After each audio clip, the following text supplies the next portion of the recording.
Welcome, gentle reader. Here we are in Everything is Everything, and today in this episode, we're going to discuss religiosity, or rather, the lack of it. Okay, so all over the world, religiosity has been going down, and it is interesting and important to contemplate atheism. What does it mean? What does it do to a person? How do human beings work out when they choose to walk out of the operating system of religion? Amit, tell us what you're thinking. So this is sort of a personal subject at me. Both of us are atheists, of course. I think I was always an atheist, but I arrived at my definition of it over a long period of time. I think it is misunderstood by many people. And atheists across the world are actually frowned upon and even treated with disdain and anger. In 13 countries, atheism or a public atheism, apostasy, can be punishable by death. Right? Humanist International, which is an organization that tracks these things, found out that out of the 193 member states of the United Nations, the majority of them persecute atheism in some way or the other with blasphemy laws and etc. etc. They generally frowned upon. I often say people talk about, oh, the president of the United States should be a woman one day. I think that's awesome, but I don't really think that's a mental barrier or there's a bias. Hillary Clinton did win the popular vote in 2016, so they're not very far from that. But what I would love to see is, say, a gay atheist in the White House. That'll be the day when I'll say society has really progressed. And, even in India, all the political parties are always catering to the religious vote in some way or the other, or showing their devoutness. Even in America, they do that. Every president, in some way or the other, in the past, has made a public show of their faith, and this kind of perturbs me, this kind of anger against atheism, in the sense that, oh, atheists are immoral people, etc., etc. And I want to talk a little bit today about atheism, beginning with my personal journey and how my understanding of the term evolved. And I'd love to hear your views on it as well. And just talk about that whole landscape and say that, hey, atheism is great, but so is everything else. But atheism is also great.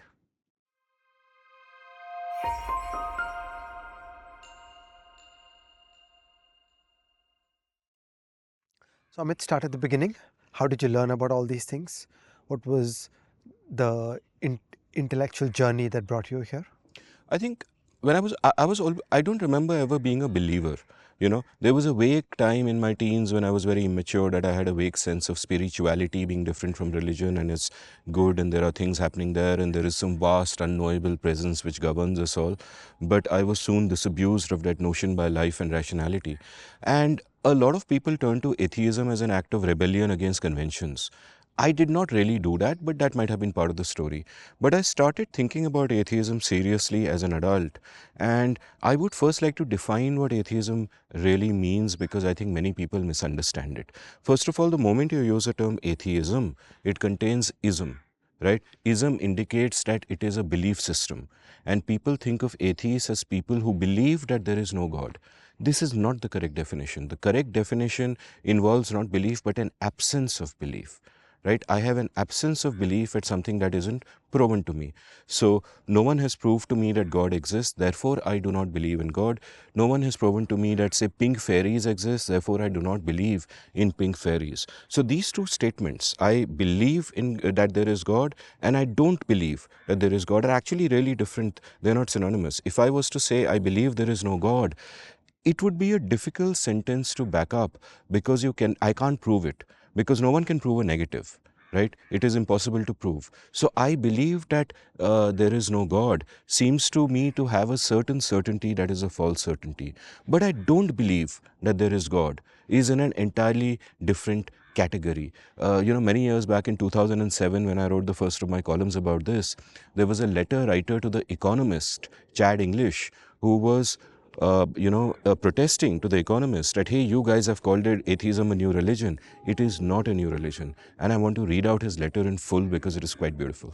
Sir, You ask what accounts for the failure of atheists to organize or wield influence. The answer is easy. Atheism is a religion in the same way that not collecting stamps is a hobby. When you understand why there are no philatelist conventions, you will understand why atheists don't congregate. We don't want power and influence as a group. We don't care if a government member is an atheist any more than we care if they collect stamps. What we do care about is that government officials can separate their personal religious beliefs from their governing duties. A philatelist government that pushes laws favoring stamp collecting at the expense of those who don't collect stamps is a bad government. The same is true of a religious one. The separation of church and state is a fundamental principle of a free society. Failure to embrace this principle is to the eventual detriment of the church, the state, freedom, and society. See you at the next non-meeting. Chad English, Ottawa. And I love this. So whenever someone talks of atheism as, oh, you are like another religion or it's a belief system, I say that no. Atheism is no more a religion than not collecting stamps is a hobby, right? So it's an absence of belief. It is a passive thing. You're not going out there militating for this. So this is a critical part of the definition to understand. If someone were to hypothetically prove tomorrow that God does exist, then I will be a believer because I'm a rationalist. I go by the proof. However, the burden of proof is on the person who says, I believe X. Right? It is not on me to disprove it, and I refuse to believe it until you can prove it. So that is part one of the word that I want to kind of talk about. Don't even call it atheism. This is what it is.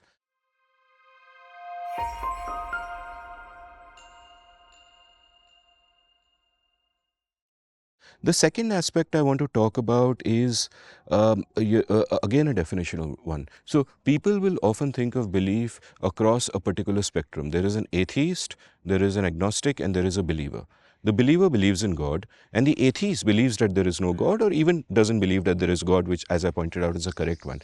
People think an agnostic is in the middle, he is undecided. That's actually not true, right? Agnostic and atheist have separate roots. Atheism is about belief, agnostic is about knowledge. The root word of agnostic is the word gnosis, and means is a negation of it. So an agnostic is someone who believes that something is not known or cannot be known, right? So an agnostic is a person who believes that the truth about God can never be known. There is no belief or disbelief one way. He just believes that the truth about God can never be known. You could be a believer and also an agnostic, where you believe in God, but you realize that the truth can never be known. Equally, like me, you can be an atheist and an agnostic at the same time, that you don't believe that there is God, but you also believe that this question will never be settled, that it is beyond our it is beyond our ability to gain this kind of knowledge. So I think this is also important. People think that these are three separate categories. No, I'm an atheist and an agnostic at the same time. And I am all of these things in a sort of a passive sort of way. I don't particularly see the value in being militant about it. This is who I am, and many of my friends are religious people. That's perfectly fine with me. Let's not impose on each other. And that's how I view my atheism. I want to locate this discussion around Karl Popper and the journey around falsifiable propositions. Okay, so I find it a lovely organizing principle that a theory is interesting and worthy of consideration when it makes predictions that are vulnerable to falsification. Okay, so great, you've written down a claim about the world. It is in principle possible to find the empirical evidence that were you right, were you wrong. Everything else is a sloppy space where really you don't know, and the least we owe ourselves is to calm down and have a different level of strength around the claims that we make. And that's, I feel, interestingly connected to the agnostic kind of definition, that I feel that there's a spectrum of questions. All of us have a list of propositions in our head which we believe are true, but we are unable to prove today. But we take them seriously and we think that in time, the right research will happen, the right empirical evidence will gather up, and we will eventually know, is it right or is it wrong? But today, as a working proposition, I'm willing to cast my bets there, and that in time, this is going to work out. And then, of course, there is hard knowledge where it has put out falsifiable propositions and has worked out reasonably well, and we're very sure. And then at the left edge is the stuff that, really you'll never be able to falsify. As a child, I remember reading an obscure nonsense writer, Eric von Daniken, Chariots of the Gods. Okay, all kinds of fanciful claims about how some people came from outer space and initialized life on Earth, and a perfectly fanciful story that just doesn't make a single testable proposition. Whereas evolutionary biology is rich with predictions, it is rich with testable propositions, and we know the damn thing works. It's not just a theory, it is as close to the truth as we can get. So I find this an interesting spectrum, that all of us have a middle zone. So, gentle reader, if you're embarrassed to believe some things that you're not yet ready to prove, great, welcome aboard. But ask yourself that, will future knowledge, will the gradual accumulation of knowledge cater to this turning into the clean track of falsifiable propositions? And then there are things that are really not amenable to falsifiable propositions, then just like relax around it. To close your conversation, I also want to explicitly put on the table that all of us hold some beliefs because of social programming. All of us hold some beliefs because of peer pressure. All of us hold some beliefs because our self-interest makes us profess certain things in public. It is politic.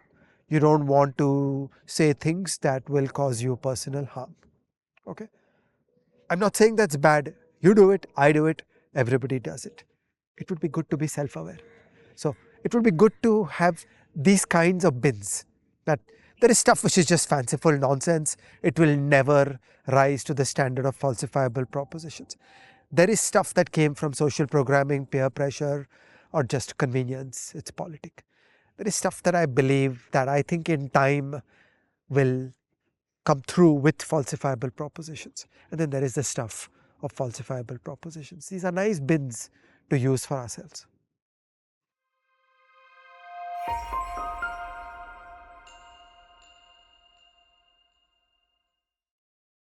So, Amit, what is the balance sheet of religion like? Hasn't it played a very positive role in human history? And then, would atheism supplant that or negate that? Religion's played a superbly important role through human history. You can't negate that. And I'll talk about the roles that it has played, because atheists are often asked that, hey, religion does this. Can you supplant this? And I'll come up with, 4 important functions that religion performs. And I confess that for one of them, I don't have a convincing answer. And I will come to that. Number one is a role of explanation. Like, what is this world even? Right? Imagine being born without any knowledge, and you have beautiful nature around you, but also nature red in truth and law.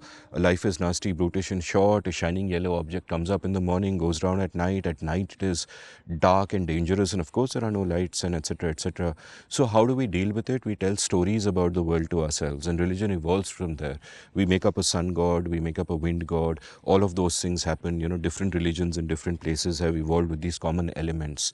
And whatever we can't explain, we fill it with religion. This is our theory. It is a comforting theory. You can actually tell a story where nothing is falsifiable in a sense, but everything makes sense. It is coherent. Now that doesn't mean it is correct, but it is at least coherent, and you get some sense that, okay, I'm grokking the world. So that's where religion comes from. And this is also what is called the God of the gaps. We have gaps in our knowledge, and that's where God is. Now, what has happened through human history is that gradually, the God, all the gods of the gaps have begun to vanish, because knowledge has filled so many of the gaps. And it is awesome and wonderful what science and evolutionary biology have brought us. There's this beautiful quote by Douglas Adams that I want to read out here. He's talking about natural selection. The awe it inspired in me made the awe that people talk about in respect of religious experience seem frankly silly beside it. I'd take the awe of understanding over the awe of ignorance any day. And therefore, I think what is happening is that a lot of the stuff that we needed religion for, in terms of the explanatory power of it, this is how the world is what it is, we don't need it anymore. Now, there are some questions that will never be answered. We are mere puny humans, and we are mortal, and there are certain questions we simply cannot answer, but that doesn't mean that God is the answer. So that's something to remember about explanation. Now, the other role that religion often provides is that of providing meaning. How do we get meaning in our lives? What do we live for? How do we find purpose, right? And religious people will argue that you need religion for this, otherwise, as an individual, you're floundering. And I don't get this. I think that we have to find meaning, if meaning is to be found, out of reality and not out of manufactured fiction, because then that meaning would also make no sense. It would be fake and shallow. It is from reality that we can figure out that this is how the world is, this is how human beings are, this is who I am mortal, I am not long for this world, there are wonderful things. How do I find meaning? How do I find purpose? We've both spoken about purpose on this show quite often. I think we both have purpose. I don't think we've got it from a higher source. There's a wonderful quote by Austin Klein that I love. A person who truly enjoys and appreciates their life will take pleasure in it and enjoy it regardless of whether any sort of afterlife exists. They might believe in an afterlife and even in some sort of wonderful heaven, but they won't depend upon the existence of such a heaven in order for their lives to have meaning or purpose.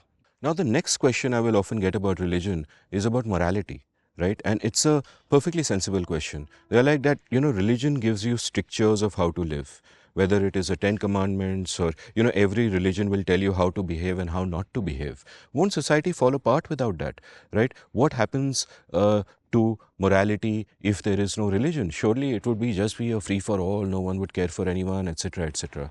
So I have a number of responses to this, and for that I want to respond, I want to bring up three things. I want to bring up the way we are hardwired.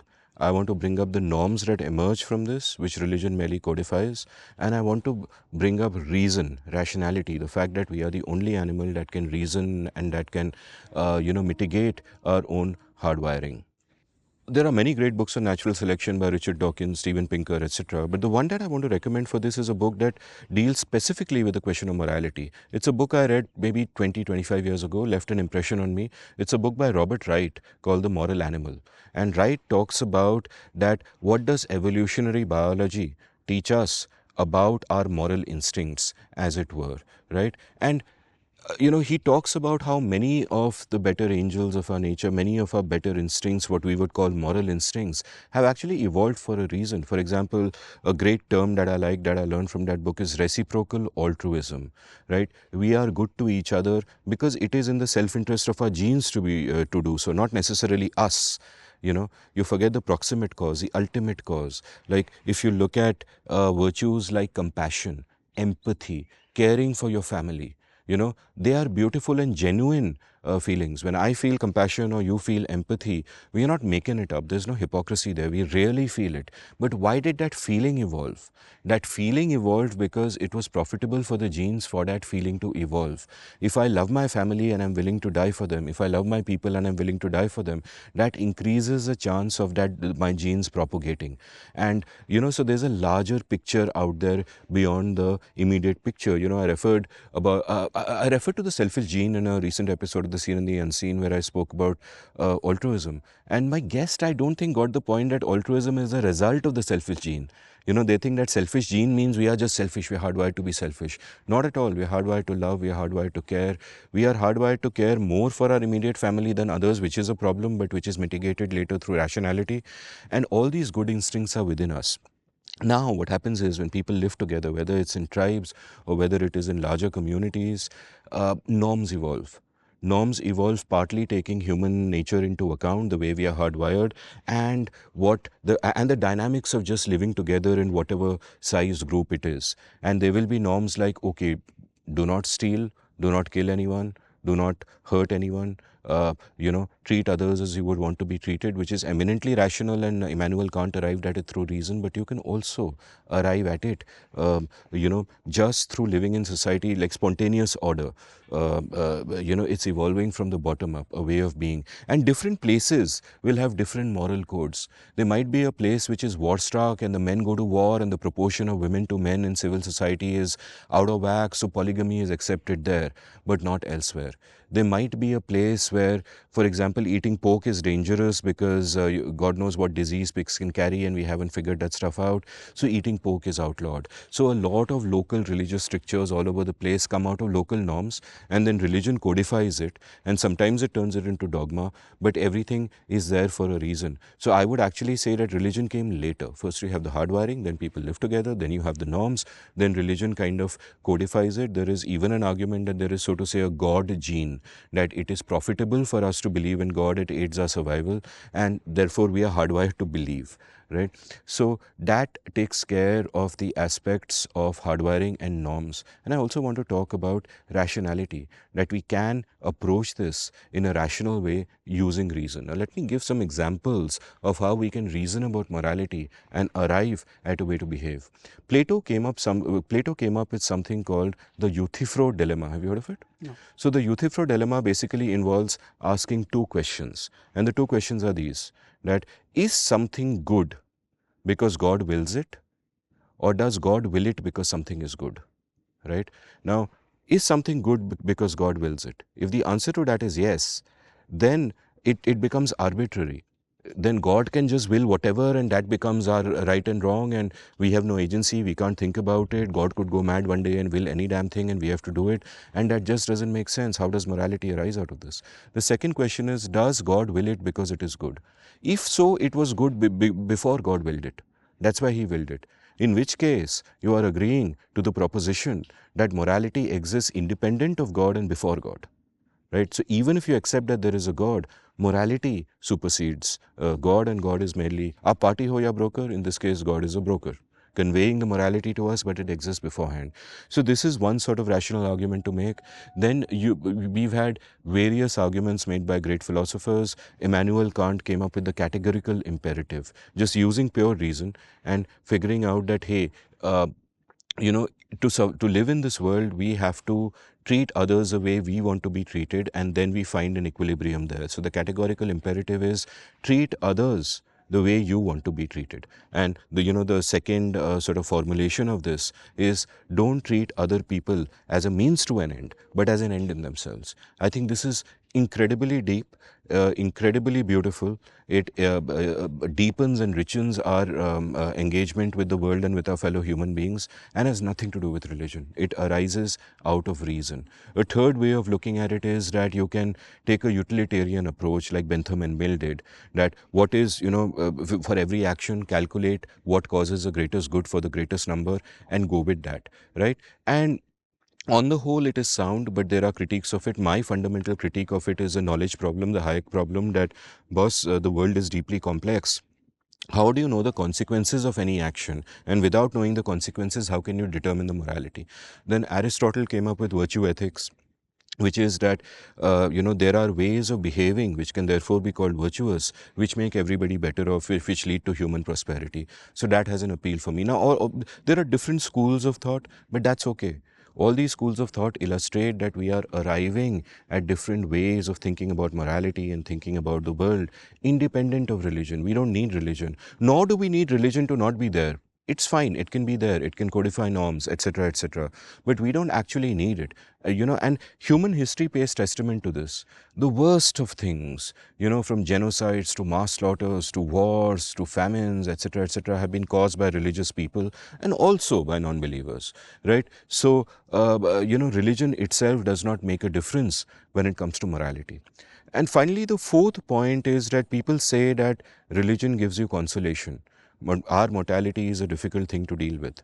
I don't have an answer for this. You can arrive at rational ways of this. I remember when my mother died in 2007, I wrote a column called What's Consolation for an Atheist in 2008 in a Mail Today. And I tackled this question there. I spoke about my atheism there, and I tackled this question. And the conclusion I came to is, look, I can't help being an atheist. I'm not going to start believing in a fiction because I need to console myself. So the truth is, it's hard. You got to deal with it. But frankly, I think that even religion, what kind of consolation can it really give? Ultimately, bereavement is bereavement, grief is grief. We have to find ways to deal with it. It is a human problem, and I don't think religion helps there. But if I am to concede any ground to religion at all, where rationality does not help you and may even harm you, it is this. But then I don't have an option. This is just how I am. I have a bunch of thoughts in response to all this. In terms of the stories that accumulated around the sun god and the wind god and all that, Ashok Desai once gave me a very good insight. He said that there has been competition in the oral tradition of inventing, mutating many different stories, and the fanciful ones that were cute and interesting to the human mind, they stuck. So the human mind came first, and then there was a random evolution of the fables, the stories, the sun god, the wind god, and the ones that seemed to click inside the human brain, those got stored. So sort of like there are 50,000 subreddits about the murder of JFK, and a couple of them gain prominence because they just fit in the human mind better. Okay, so that is a way to think about how the sun god and the wind god fanciful stories go further. On the issue of the evolution and the religious gene, the standard argument runs like this: that we were a bunch of hunter-gatherers with an average group size of 150, and when when the mutations came along that made religious behavior, they created higher levels of collaboration and coherence, where bigger groups of people were able to be fanatics for an invisible cause, and that created coherence of bigger armies, and bigger armies who had the religious gene tended to win battles against the smaller armies who were secular, and that is how the gene for religion spread. So that's a nice simple logic, that if we are able to be fanatics and believe some fanciful story, it actually improves our odds of survival directly. My third comment is about Immanuel Kant and his principle. I'm reminded of a line that hear no evil, see no evil, do no evil, and you will never write a bestseller. Okay, so in similar fashion, I feel that never use another human being as an instrument, and you probably won't gain a lot of power. Shame, shame. How can you say such a thing?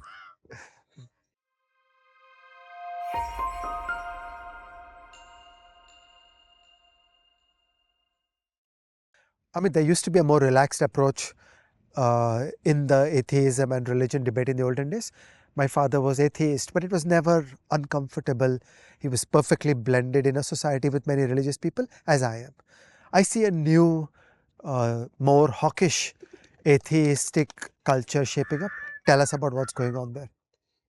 So you're right that, the atheism that you and I grew up with, which was very personal, was fairly benign, right? And there is something actually literally called new atheism today, which is more sort of assertive in its stances.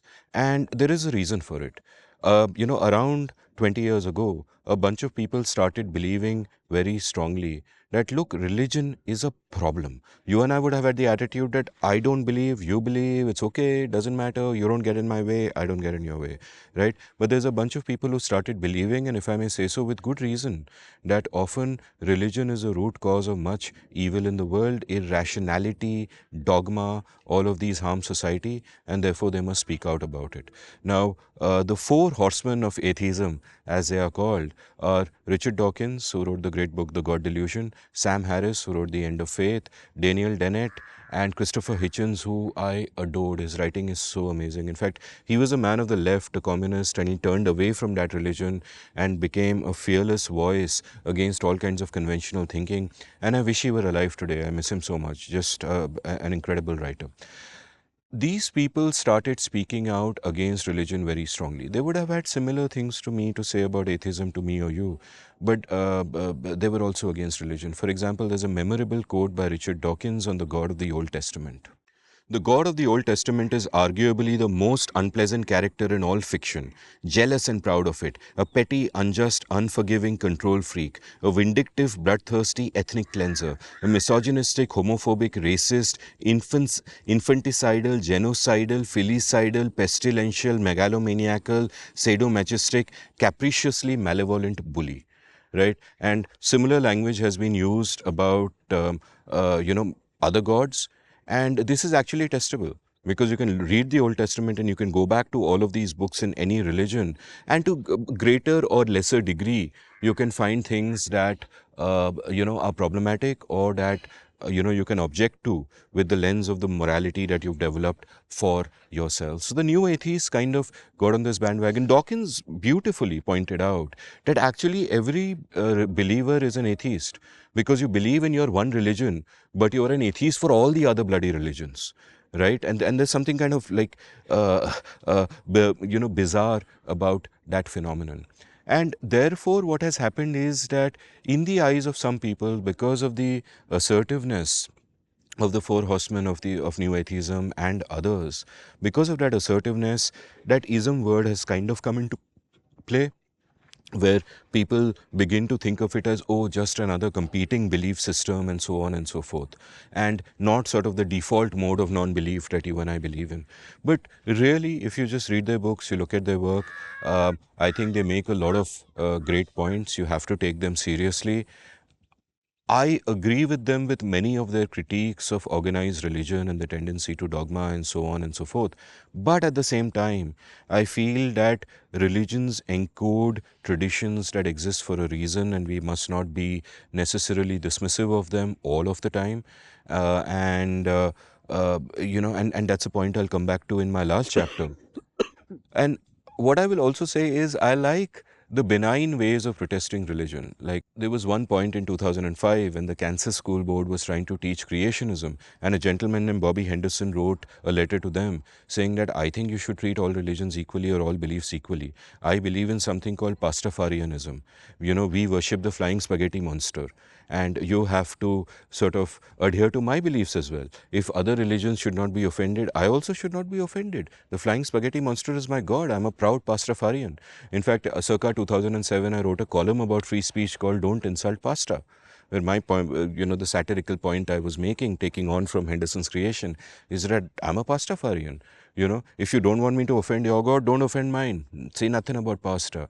Now, it's all tongue-in-cheek, and pasta is carbs. Gentle readers, please have a lot of meat, some fat, not much carb. Pasta is evil. Gluten also, avoid pasta. But except once in a while. But I'm not going to be dogmatic about this, because, hey, atheists are not dogmatic, good ones. So I kind of like this tongue-in-cheek, gentle way of doing things, where you kind of make the absurdity of others, visible in this kind of way. But so this is a movement that has sort of played itself out by now. Two of the four horsemen, Dennett and Hitchens, are dead. Sam Harris has a great conversation podcast that I learned a lot about the craft from, but he's gone off in different directions. Dawkins is in his 80s. They've kind of played themselves out. But while a lot of people pay lip service to religion, I don't know how many people are truly religious in this modern world. I think that there was a period of time where it was easier to be benign, because it looked like, look, just give it time, these things will sort themselves out. But with the rise of modern right-wing, religious, racist nationalism, it is a far more gloomy world around us today. And then, maybe it's better to be a wee bit more careful in calling out some of these, old beliefs that are actually continuing to be a source of harm all the way into the modern world. And in this, I want to talk about the long run evolution of religiosity. Okay, so by and large, if you go ask household survey questions, then religiosity all over the world is in decline. The question can be constructed in a couple of different ways. By and large, in Western Europe, after the Second World War, it was impossible to believe in God as a omnipotent, benign figure. Okay, like the famous quote goes, after Auschwitz, there can be no art. In similar fashion, after Auschwitz, it's hard to hold on to any kind of religious faith, because, clearly our world is more messed up than could be made by any good person. And like, would you want to live in a world made by the Old Testament God? Maybe not. So that's one part of it. For some time, there was a divergence where in Europe, there was a sharp decline in religiosity, as I was saying, perhaps shaped by the direct experience with Nazi and communist ideologies and the Second World War. And for some time, religiosity was holding up in the United States. So for some time, people thought that, you can have an advanced economy which is deeply grounded in religion. But that changed. In the last 25 years, there's been a great collapse of religiosity in the United States as well. I think there is an interesting no turning back element in the decline of religiosity because of what you just said around the idea that a person that believes in one religion is an atheist to all the others. So intuitively, imagine that you are brought up as a Buddhist. So from childhood, you've been told certain truths and you believe them completely. Now later in life, when you encounter the fanciful beliefs of the Christians, then you'll say, what's that? It sounds weird. It's like, how can that be true? And that's how every religion views each other, that if it's not dinned into your head as a child, there is little hope it's not going to work. So the idea is that one by one, as one family finishes with religion, it'll never come back. So it's like my father switched out of deep commitment to Hinduism and deep knowledge of Hinduism as a young person into atheism as an adult. And then it's over. My sisters and I have zero. Their kids have zero, and so on. So it's like once it's gone, it can never come back. So I think of a birth and death process where there is no way to get back to this, and some small percentage of the people brought up religious keep shedding it every year. Now think of tipping points and think of the need to conform. So one important reason we hold many beliefs that we do is just the pressure for conformity, is the urge to be like others, to fit in, to blend in, and to be one with the boys.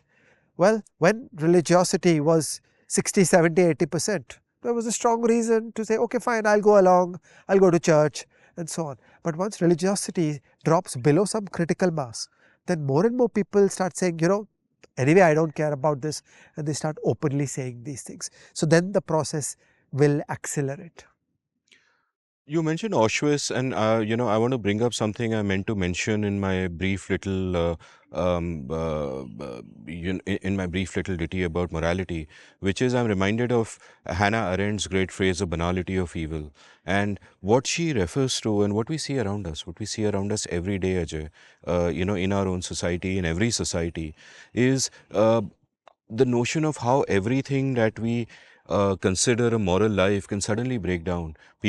Ordinary people can behave in the most evil ways and can show the greatest cruelty on their fellow human beings. And that is an important cautionary tale, that religion is not a guarantee against that, rationality is not a guarantee against that, humanity is like that. And I think the one guarantee against that, actually not a guarantee, but what makes it least likely, is a prosperous society.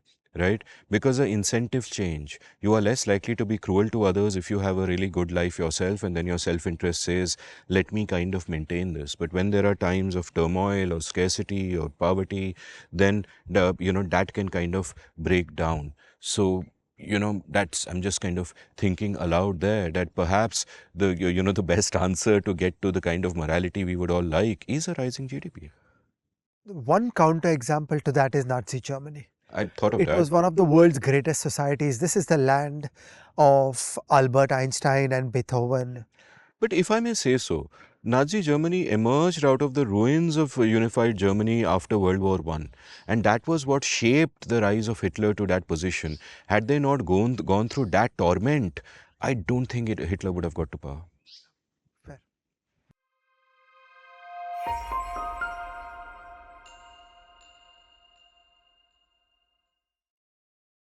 Okay, Amit, give us your closing spiel. What are the big lessons? My closing spiel, like if somebody is watching this and saying, yeah, I kind of intellectually agree with you, no reason to believe, but then, how does it shape the way that you look at the world, and how should I think about the world? I'd have three things to say.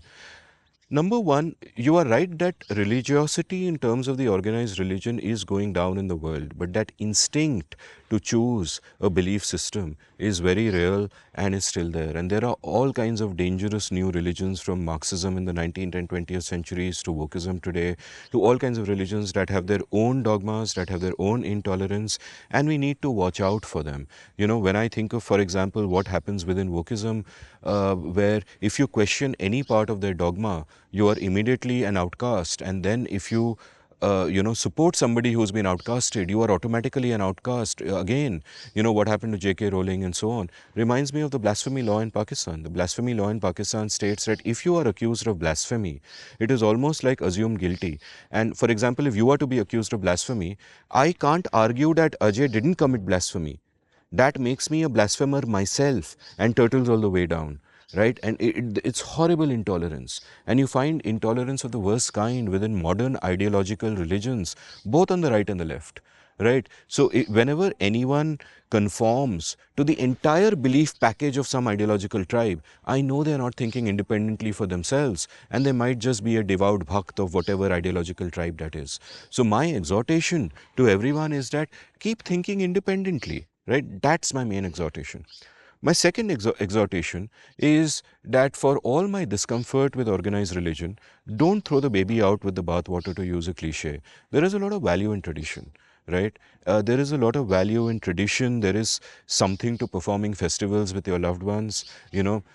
A lot of these traditions have evolved for a reason. They can give us comfort, they can give us a feeling of community, and we should not mock that. And all of that is in the caveat that you don't coerce others into anything, you don't impose yourself on others, but that you respect their beliefs. But at the same time, if someone says ki bhai, I won't support Diwali because I don't believe in Hinduism, I don't see the sense in that.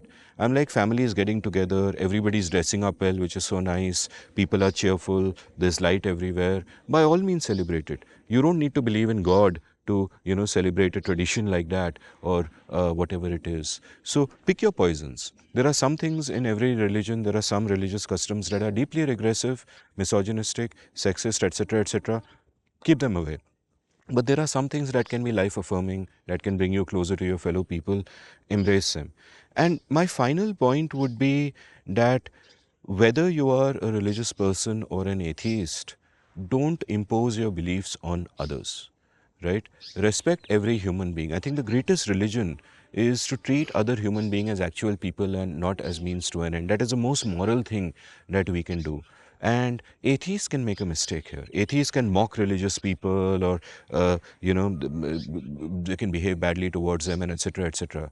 And I'm an atheist, but that's also bad. That behavior is a problem. So I have tons of friends who are religious people in different ways. They don't try to dictate how I should behave. I don't try to dictate how they should behave. And I think that is sort of how we should live.